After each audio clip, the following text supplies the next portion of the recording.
আল্লাহর কসম করে বলতে পারি, আমি শতবার কসম করলেও আমাকে কাফারা দিতে হবে না। মাদ্রাসা পড়ুয়া সন্তানগুলো পিতা মাতার প্রতি আনুগত্যশীল কেন হয়?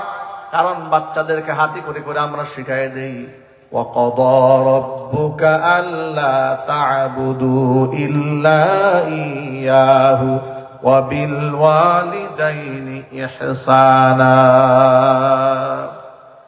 إِمَّا يَبْلُغَنَّ عِندَكَ الْكِبَرَ أَحَدُهُمَا أَوْ كِلَاهُمَا فَلَا تَقُل لَّهُمَا أُفٍّ وَلَا تَنْهَرْهُمَا وَقُل لَّهُمَا قَوْلًا كَرِيمًا।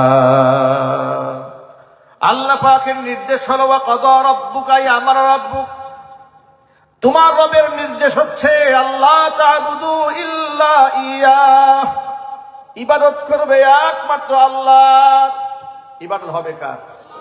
জুড়ে বলুন, একমাত্র আল্লাহ। ওয়াবিল ওয়ালিদাইনি ইহসানা, বাবা মার সেবা করবে, তাদের আনুগত্য করবে, তাদের খেদমত করবে। তোমার জীবদ্দশায় যদি তোমার বাবা মার কোনো একজন বার্ধক্যে উপনীত হয়ে যায় অথবা উভয়ে যদি উপনীত হয়ে যায়, বাবা মার সেবা, বাবা মার খেদমত, তাদের আনুগত্য এমন ভাবে করবে, তাদের কথা এমন ভাবে মান্য করবে, ফালা তাকুল লাহুমা উফিন, উফ শব্দ বললে বাপ মার মনে যদি আঘাত লাগে সেটাও বলবে না। ওয়ালা তানহারহুমা, তাদেরকে ধমক দিবে না। ওয়াকুল লাহুমা কওলান কারীমা, সম্মানসূচক শব্দে এদের সাথে কথা বলবে। সুবহানাল্লাহ বলেন। ওয়াখফিদ লাহুমা জানাহাদ যুল্লি মিনার রাহমা, ভালোবাসা এবং করুণার ডানা এদের জন্য বিছাইয়ে দেবে। সর্বোচ্চ বিনয়ের সাথে বাবা মার সাথে আচরণ করবে, বাপ মার জন্য আমার কাছে দোয়া করবে। ওয়াকুর রব্বিরহামহুমা কামা রব্বায়ানি সগীরা, বাপ মার জন্য আমার কাছে দোয়া করে বলবে, রব্বুল আলামিন, শিশুকালে আমার মা আমার বাবা আমাকে যেভাবে অকৃত্রিম স্নেহ ভালোবাসা দিয়ে মহাব্বত করে লালন পালন করেছে, আল্লাহ তুমি আমার বাপ মার উপরে তুমি সেইভাবে রহমত নাজিল করো। এইভাবে আমাদের সন্তানগুলাকে হাতে খড়ি করে বাপ মার প্রতি শ্রদ্ধা আমরা শিখাই বলে আমাদের সন্তানেরা মাদ্রাসায় শিক্ষিত হয়ে কোনো দিন কোনো ছেলে মেয়ে তার বাপ মাকে বৃদ্ধাশ্রমে পাঠাবার কোনো ইতিহাস পৃথিবীতে নাই। জোরে করে আল্লাহু আকবার। আমি কয়েকদিন আগে, 15-20 দিন আগে, উত্তরবঙ্গের নওগাঁ জেলাতে একটি বৃদ্ধাশ্রম আছে। বৃদ্ধাশ্রমের নাম হচ্ছে বেলা শেষে। নাম কি যদি বলেন ভাই? বেলা শেষে। এই বেলা শেষে বৃদ্ধাশ্রমে যিনি অনার, এটার যিনি মালিক, যিনি চেয়ারম্যান, তিনি বাংলা ভিশন টেলিভিশনে একটা সাক্ষাৎকার দিয়েছিলেন। ওই সাক্ষাৎকারে তিনি এক হৃদয় বিদারক ঘটনা, একেবারে হাতকে টাচ করে এমন একটা অভিজ্ঞতা তিনি শেয়ার করলেন। তিনি বললেন যে মোহাম্মদপুরে থাকা অবস্থায় কোনো এক মহিলার সাথে তার একটা সম্পর্ক হয়েছিল, মানে দেখা সাক্ষাৎ হতো, এক এক সময় খোঁজ খবর নেওয়া হতো। তো একদিন 3-4 দিন চলে গেল, কিন্তু মহিলার সাথে দেখা সাক্ষাৎ হচ্ছে না। আন্তরিকতার জেরে তিনি বলছেন যে আমি তার বাড়িতে গেলাম, বাড়ির দরজাটা ভিতর থেকে বন্ধ করা। আমি খুব শঙ্কিত হলাম, প্রশাসনকে খবর দিলাম, লোকেরা আসলো, দরজা ভেঙে ভিতরে ঢুকলাম, গিয়ে দেখি মহিলা বৃদ্ধ মানুষ একদম পেশাব পায়খানা করে অর্ধ প্যারালাইজড অবস্থায় একাকী বিছানায় শুয়ে আছে। এই অবস্থায় তাকে আমরা ঢাকা মেডিকেল কলেজ হসপিটালে নিলাম, তাকে চিকিৎসা করালাম। তিনি ভালো করে কথা বলতে পারতেছেন না, বৃদ্ধ হয়েছেন, এক বয়সের ভারে নুয়ে গেছেন। শুনতে পেলাম যে তার সন্তান 2 ছেলে ডাক্তার, বিদেশে সেটেল। কয় ছেলে? 2 ছেলে, 2 ছেলে ডাক্তার, বিদেশে সেটেল হয়েছে। যে কোনো ক্রমে আমরা তাদের নাম্বার সংগ্রহ করে বিদেশ যোগাযোগ করেছি। মৃত্যু সজ্জায় শায়িত মাকে তারা বিদেশ থেকে দেখতে এসছে। অনেক লম্বা করে সে বলেছে, আমি সংক্ষেপে বলে দিচ্ছি। দেখতে এসে মহিলা বলছে, এই বৃদ্ধাশ্রমের যিনি চেয়ারম্যান তিনি বলছেন, আমি প্রথম দেখলাম সন্তানরা মায়ের সাথে সাক্ষাৎ করে প্রথম যে কাজটা করেছে, তারা কিছু দলিলপত্র নিয়ে আসছে, স্টাম্প নিয়ে আসছে। স্টাম্প নিয়ে এসে মৃত্যু সজ্জায় শায়িত মায়ের হাত থেকে টিপসই নিয়ে জমি জমা যা ছিল সব লিখে নিয়েছে।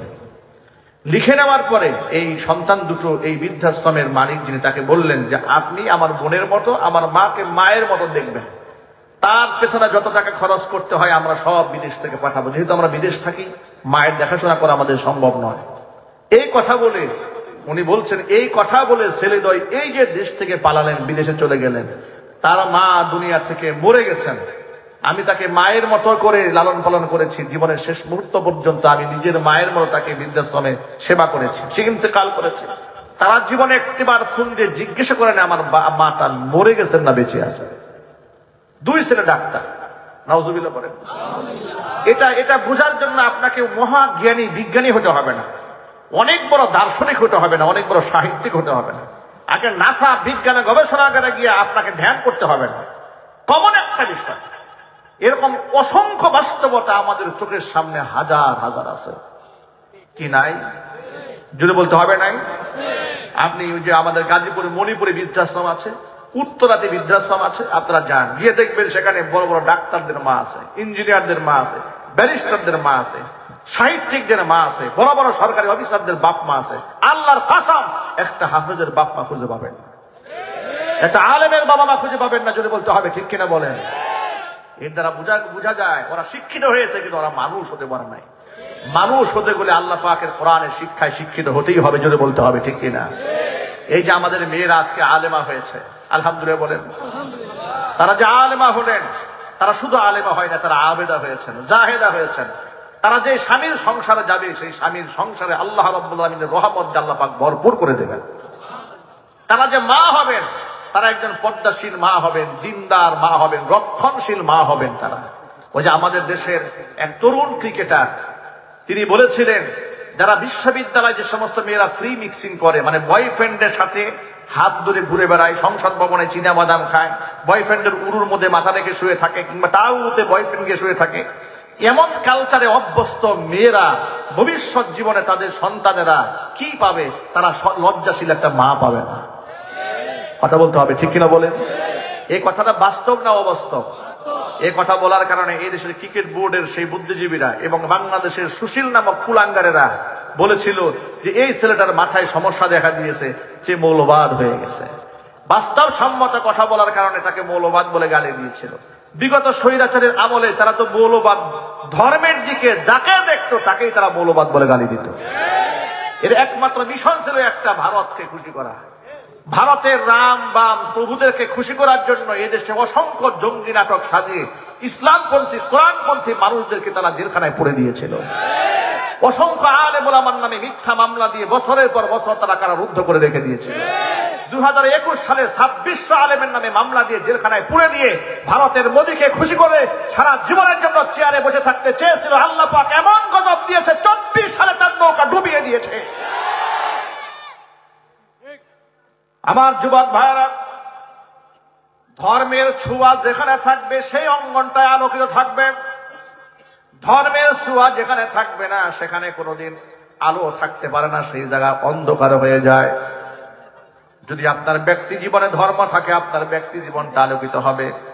পারিবারিক জীবনে যদি ধর্ম থাকে, পরিবারটা আলোকিত হবে। সামাজিক জীবনে ধর্ম থাকে, সমাজ আলোকিত হবে। রাজনৈতিক অঙ্গনে ধর্ম থাকলে রাজনীতি আলোকিত হয়ে যাবে। আন্তর্জাতিক অঙ্গনে চলাফেরার ক্ষেত্রে ধর্ম যদি পালন করেন, গোটা বিশ্ব কোরআনের নূরে আলোকিত হয়ে যাবে। বাম রামেরা কোনোদিন রাজনৈতিক অঙ্গনে ধর্মকে সহ্য করতে পারে না।